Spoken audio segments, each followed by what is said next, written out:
but I feel there's a journey within the studio towards something that could only be made by hand as a response to AI, as a response to CGI, as a response to everything. We're trying to keep the flame alive of making things in as much of an artisanal way as possible. And I think you feel it. Like, it's pretty easy to trick people because people are bamboozled by technology every day. But I feel like Bambi, you can feel it was made by hand, and you can Yeah. feel a timelessness to it. Even though it was made in 1940, I feel it doesn't look as dated as early CGI.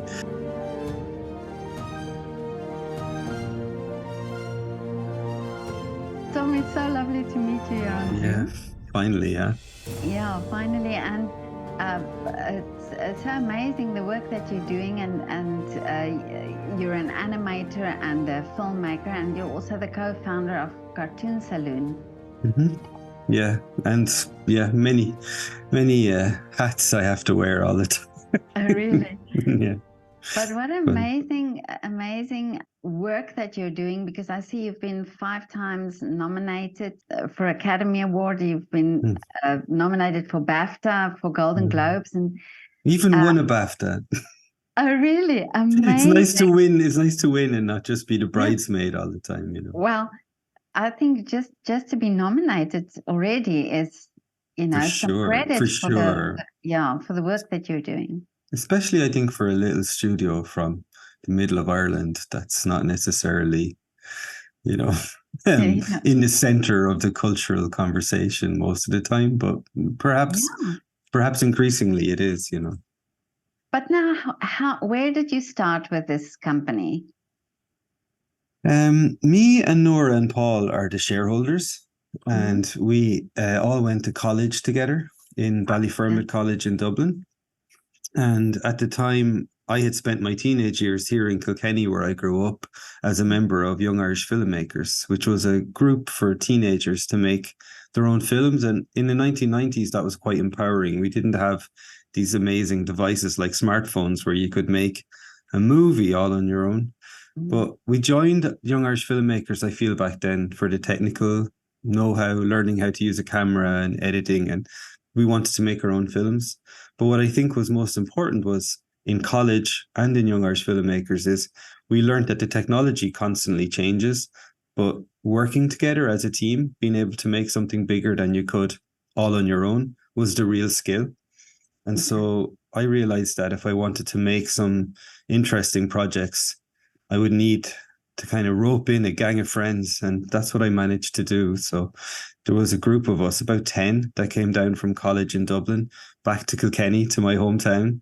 And the Really? idea was to spend a couple of years making our mark by making a film and then go and get real jobs. And Oh, then okay. 25 years later, we're still working together.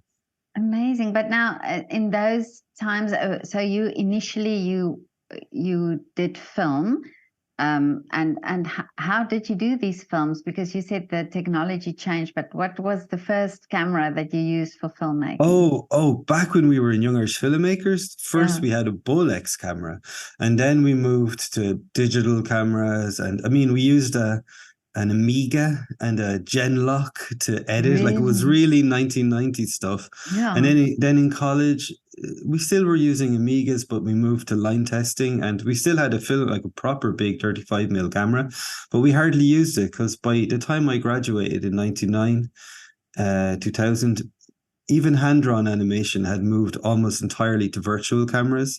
So what we would do is we'd animate on paper and then scan it into the computer. And then Oh, in the okay. computer, we'd make the final thing. So I actually never shot any professional animation on film, actually, even Really? though in Young Irish Filmmakers, I would have learned how to. Mm. But now, where did the animation start then? But I I mean, only I only joined Young Irish Filmmakers because it was the closest thing to, like, I had a group of friends like Ross Stewart, who co-directed Wolfwalkers with me, and Aidan Hart, who was one of the first. He was a co-director originally on Secret of Kells when we first developed it. We were all in school together and were really into art and drawing. And Young Irish Filmmakers seemed like a place that was somewhat aligned with that. But while we were in Young Irish Filmmakers, we focused very much on the art department. And we even oh, set up a kind of an art department within Young Irish Filmmakers so that we could make our own comic book, so that we could have our own dark room, so that we could have like a kind of arty drawing, painting space within Young Irish Filmmakers. So it was always I was always more interested in animation and comics than anything else. And so were my little gang of pals, you know. Really? But now at that time, did you think that this was going to be where you are now? Or because you said you just thought, well, you're just going to make a film and then do something else. But was there this dream to have this company and do something like this? No, that came later. We kind of realized we had something special over time. You know, I think at the start, yeah, it was like a springboard to the rest of our lives. I'd become a father quite young and didn't want to emigrate. And I didn't want to work. And most of my classmates were having to go and work in video games in England. That was the main employment opportunity at that time. And myself and Paul had a little small company while we were in college, which was just a way to sort of invoice for jobs that we were doing, almost like two freelancers. And that was called Cartoon Saloon.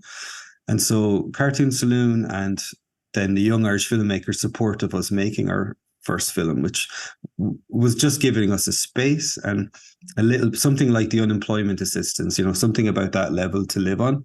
So we needed to supplement that by doing little jobs. And it was the start of the internet. And Paul and it wasn't the start of the internet, it was the start of Flash. It was the start of this next step in the internet where content was being paid for, but it was a bit of a bubble. So in 2000, 2002, Paul and I would have been getting little jobs making e-cards or designing websites and things like that. And the team would spend half their time working on the film, which became Secret of Kells, and half their time working on these jobs to supplement our income.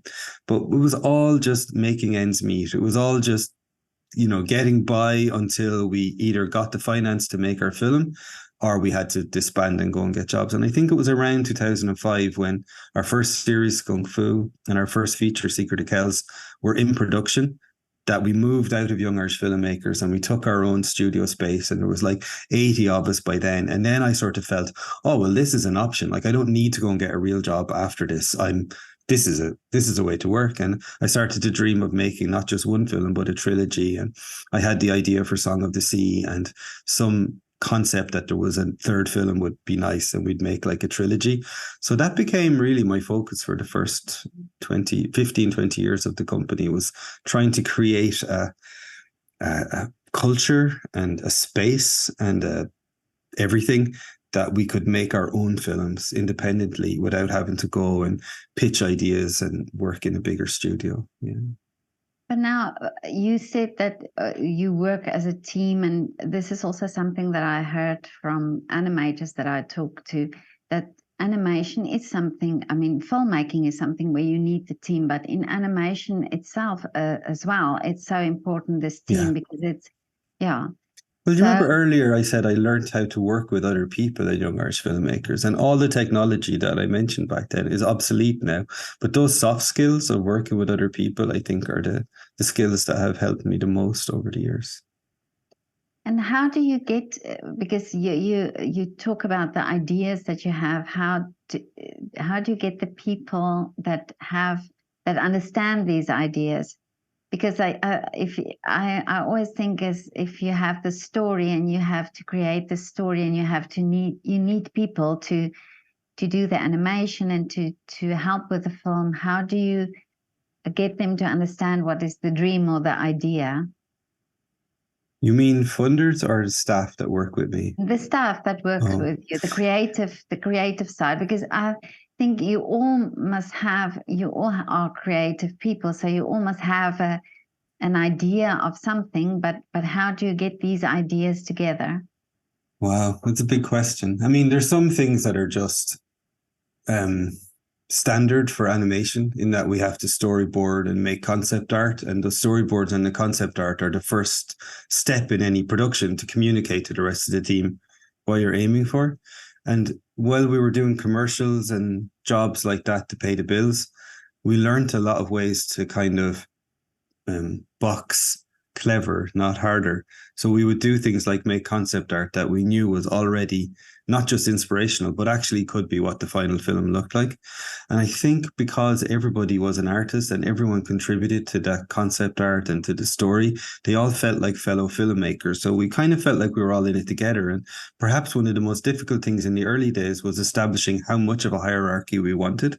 Like to me, being a director at the beginning felt like a kind of necessary evil, and somebody had to take that position, but it's quite lonely.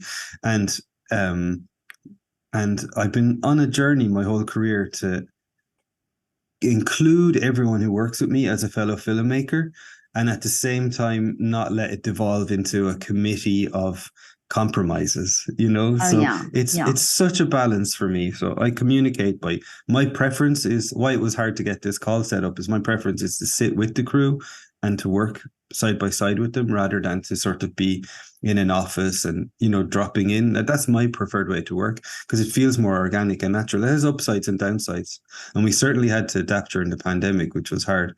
But for me, it's a very natural way to communicate with a mixture of drawing and talking, I guess, in Mhm. simple terms. Yeah. But your films are it's 2D animation that you do Mm, mostly. mm. Hand drawn. I prefer the term hand drawn. Hand drawn. 2D Yeah. seems like less than 3D, whereas with hand drawn, you can imagine we can move things in 3D space if we choose to. But it's just the difference is it's majority drawn by hand, frame by frame, is the difference, I think. And it's I mean it's look well it's got that feel of the old Disney movies, where it was Mm, all hand drawn, and mm, now we see all these 3D and these types mm. of movies, and this is so lovely that you do that, because I think there's some sort of magic in this hand drawn animation that you Yeah, don't I, see the 3D. there's two reasons for me to stick with hand drawn. One is I like the process. I like to spend my time drawing and communicating with other people who are primarily draftspeople or at least conversant in the language of art history rather than live action filmmaking, for example, where I feel a lot of CG animation until recently was kind of trying to emulate live action, where I was interested in playing with what can we do with this language of drawing and painting that goes back to the caves when we lived in caves. Um, so for me, I think there's been a shared enthusiasm. And those are the people that have wanted to come and live in the middle of Ireland in a small city with me, were the ones that were enthusiastic just about spending their days drawing. And Yeah, then in terms of the product, technology has increasingly made it possible to make something that looks like it was all hand drawn, even if it wasn't.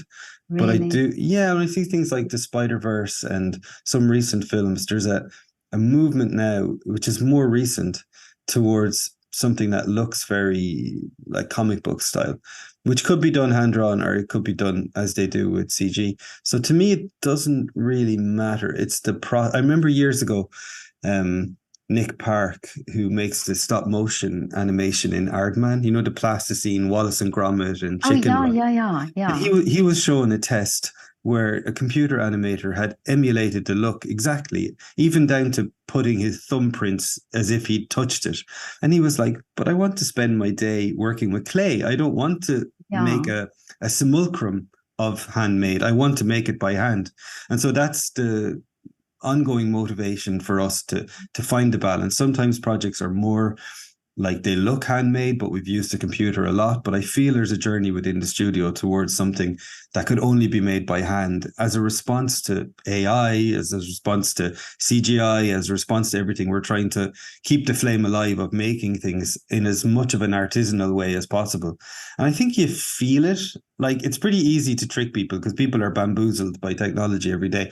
But I feel like Bambi, you can feel it was made by hand and you can Yeah. feel a timelessness to it. Even though it was made in 1940, I feel it doesn't look as dated as early CGI.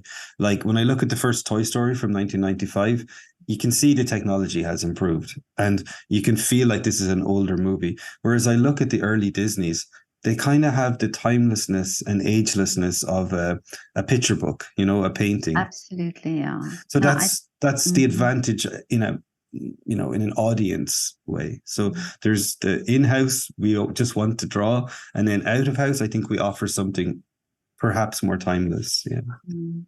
I absolutely agree, and this was why I wanted to talk to you, because I think this is so magic that you still Yeah. do that, and now that you say that you still believe that it's so important to do that, because I really think also for me, I love these animation movies, and you do have, there's a different feeling when you watch these old ones, these hand drawn ones. It's definitely like that. I spoke to somebody who worked at Disney, and he said that the difference also was that years ago you had the whole place was filled with drawings, against the walls, and suddenly there's computers now, so you don't have that feeling also when you work. So and it's Yeah, interesting that you say this, that even if you are working on the film, you can feel the difference. I hope so. I mean, Yeah. my mum always said that when I was a kid, I was an anxious kid, but when I drew, it calmed me. And so even if I spend a day in meetings, I tend to spend a day drawing my coworkers and so Really. forth. I'm in Nora's office now, and I did a portrait of her during the Oh, meeting earlier. And I just like to draw, and I just think that it has a meditative aspect, or a grounding. You can be very grounded. Now, that said, there's beautiful work done with computers, and even in our studio, there's people who specialize mostly on creating, stuff that looks like illustrations, but they do a lot of work in the computer. So I'm I'm the first generation of Cartoon Saloon, let's say, and my generation trained in hand drawn. We're this kind of weird generation too, where we're not. I was born in 1977, so we're not quite millennials, but we're not quite old. Like we kind of computers came into our lives in our teens, and so we've adapted as we went. And I see the younger generation who grew up with computers doing really beautiful work completely with the computer. So I think there's also, and they're drawing too, they're drawing on tablets, they're drawing yeah. on directly on the screen. And I have to tip my hat and say, okay, they are doing beautiful work too. But it's just me. My personal preference is to draw old fashioned. Well, I grew up in the 60s, and there we did everything, Right, right. we were just, I think it's a generation where we were very creative, because you just have to solve problems all the time. You had to figure out things yourself. And I sometimes look at my children, and sort of wish that they could just experience this. I know I once banned them from the computer when they were little, just so that they could climb trees. I just thought, Yes. I have a that's little, the thing. I Yeah. have a 5-year-old granddaughter, Mm. and she's really conversant in both, but I love seeing her take a line for a walk. I love when she takes a piece of paper and a crayon and just starts to create. There's something magical and simple and pure about that. But since the age of 2, she was able to open my iPad and find what she wanted on Netflix. So, I mean, she's growing up Yeah. very savvy in terms of technology. Yeah. And what kind of world will she graduate into? She needs to be, right? But Yeah. I like to try and fill her days when I have her and I get to babysit her sometimes. I like to spend that time with very real world tactile experiences because I think it's really precious. Yeah. Oh, absolutely. No, I agree with you. But now for Cartoon Saloon, I mean, you've, with all these wonderful credits that you received, um, is there now, what is the wish now for the future? We've been thinking about that a lot. I feel like the next film that I'm developing at the moment and I'm quite excited about is for me, like for my journey, like Cartoon Saloon and me are kind of connected, but the Cartoon Saloon is doing lots of interesting projects. But for me personally, I want to go further and further into hand drawn, and I want to explore deeper what it means. The Irish culture aspect of my films, I want to look out into the world a bit and see where Irish people connect it with other cultures and explore. Like a lot of what I did was I took Irish art and tried to use that as an inspiration for the Irish folklore films that I directed or co-directed. And now I'm looking at, like, there's a long-standing friendship for over 150 years between the Irish and the Choctaw and Mohawk people of North Really? America, because Mm. they sent a gift to Ireland during the famine. They saw what was happening to us was similar to what happened to them, and they sent money, and it just meant a lot. They sent blankets, and it just meant a lot that another kind of people could see what was happening for us. And so I'm crafting a story about that time period in the 1840s, when the Irish and the Native Americans would have first formally or in any serious way met, and then the friendship and the commonality. And I'm having a lot of fun learning, working with Native American people, learning about Native American culture and spirituality, finding the commonalities between.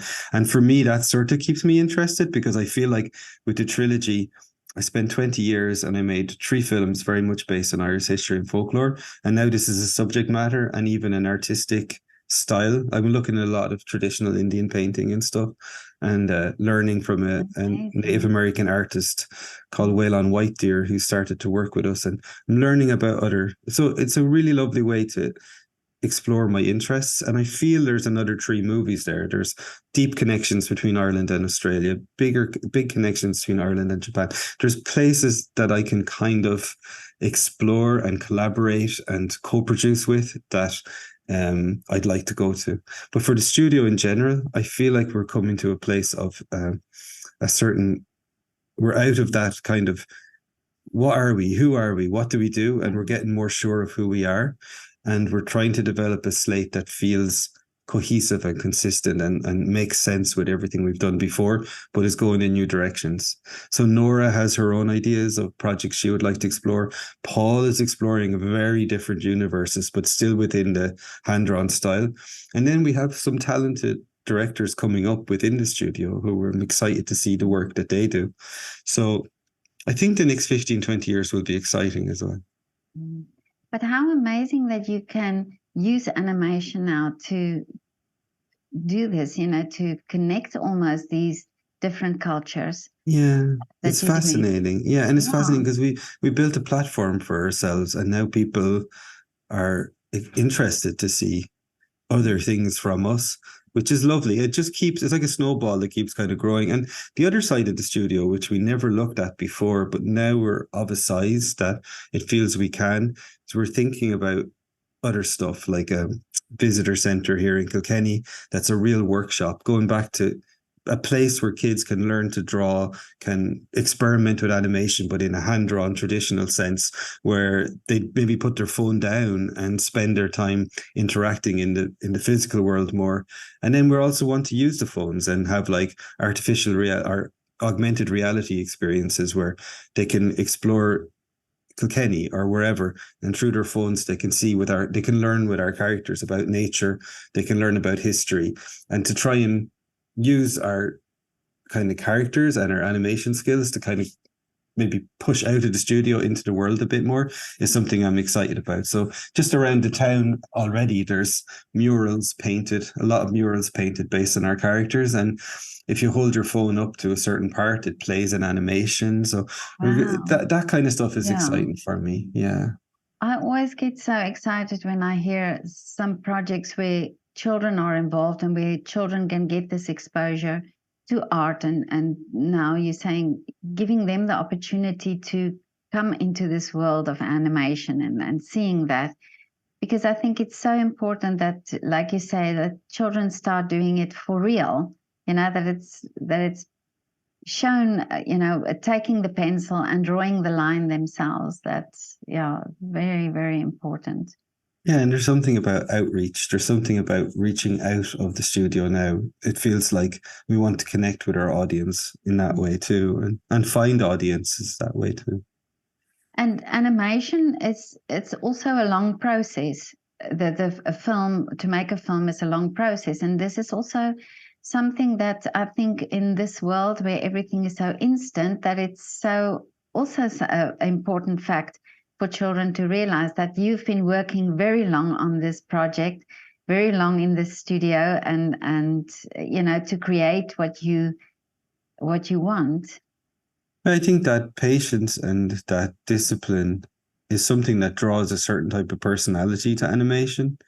It is interesting. And the other thing, I suppose, is that a lot of the time when I talk to kids, sometimes they weren't born. They weren't born sometimes when I had the idea for the film that they're watching, or we work with young Really? actors. Yeah, often we often work with young actors who must have been babies when we had the idea, and by the time we're ready to record the voices, they're just the right age, you know. Crazy to me. It's Amazing. amazing Yeah. to me. It's amazing to me. And the time just, it's a different time. And it's years since I spent my days animating.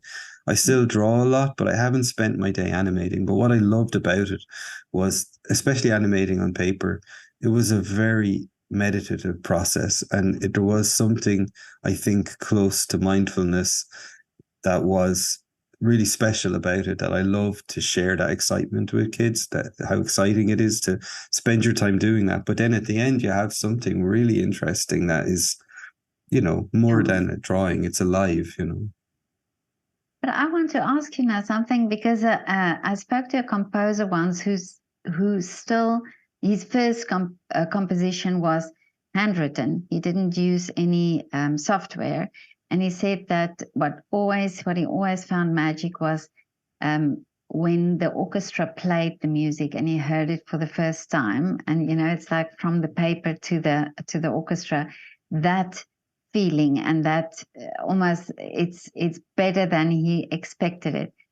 Is that something that you get in the animation films as well? It's a great example. I we work with a composer a lot, Bruno Coulet, who wrote the music for all the films I directed or co-directed, and he often will be changing the score up in the kind of engineering room, and then go down to the orchestra and give them the sheets, and then all these people come together and play this really amazing music that was just in his head moments before. And I'm often jealous of how quick, like sometimes in a week, we record the entire score after spending, 5 years making the visuals, but they bring 50% of the experience. And it's something I love about animation too, is that it's not just about drawing, it's about music, it's about acting. There's a lot editing, there's a Yeah. filmmaking aspect to it. And I love that. But yeah, I think that there's no doubt that I got addicted early on to the fact that by working with a team, I can make something better than I could make on my own. And it's pretty exciting to have an idea or a rough idea and then see the team take it and plus it and make it better and better at each step. And you end up with something. I'm really lucky in a way. I'm still a bit of a kid, a bit of a fan. So I get excited when I see it all colored and moving. And I'm like, oh, we made Really? a real cartoon. It's like a real cartoon.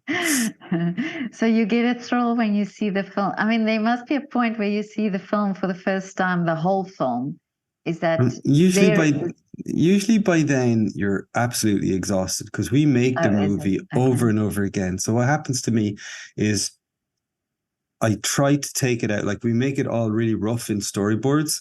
And my wife teaches like 8-year-old kids. And I try to show that stage. And that's exciting because I see their reaction and I know it's only going to get better. And maybe and then we work and work and we might show it again. But then there's this long period where you've seen the movie every day for months because you're working on the grading and you're working on the color grade and you're working on the sound and you're working on the final editing, and you've kind of gotten tired of the movie, and then you show it to an audience, and then you're more watching the audience than the movie because you're like, Oh, okay. wow, look at Wow. them, look at this is what it was all for. And then usually it's like years later, and I will just happen to come across one of my movies at a festival or something, and I find myself sitting in the audience, and that's when I go, wow, look what we did. That's Oh, crazy because you're really? so lost in it. I can't appreciate it until years later.